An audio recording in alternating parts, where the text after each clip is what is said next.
நண்பர்களே, கலா டெய்லரிங்லேருந்து churidar neck design தான் பார்க்க போகிறோம். கேன்வாஸில் வந்து ரவுண்ட் நெக் ஷேப் கட் பண்ணிவிட்டு அதோட சென்டர் பாயிண்ட் வந்து மார்க் பண்ணி ஒரு 1/4 இன்ச்சுக்கு மட்டும் அதை நம்ம கட் பண்ணணும். கட் பண்ணிவிட்டு அதுக்கு கீழே ஒரு 1/4 இன்ச்சு விட்டுட்டு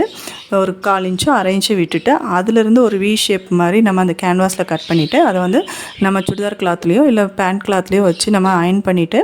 அதுக்கப்புறம் அந்த வெளிப்பக்கம் உள்ள அந்த பிசரெல்லாம் அடிச்சுட்டு அதுக்கப்புறம் சுடிதாரோட உள் சைடு வச்சு நம்ம அடித்து திருப்பி வெளி சைடாக எடுத்து அந்த மேலே எஜ்ஜி தையல் போட்டுட்டு இந்த கார்னரில் அடிக்கும்போது ஒரு 1/4 இன்ச்சு லேஸ் வச்சு நம்ம அதில் அடித்து ஃபினிஷ் பண்ணிவிட்டு அதுக்கப்புறம் அந்த சென்டர் ஒரு 2 இன்ச்சு ஓப்பன் இருக்கு இல்லையா, அதுக்கு வந்து ஊசி நூல் கோர்த்து ஒரு பீட்ஸ் மாரி நம்ம அந்த ஓப்பனை ஃபுல்லாக நம்ம ஃபில் பண்ணிட்டோம்னா பார்க்க நீட்டாக இருக்கும். இது பிடிச்சிருந்தா லைக் பண்ணுங்கள், ஷேர் பண்ணுங்கள், மறக்காமல் சப்ஸ்கிரைப் பண்ணுங்கள்.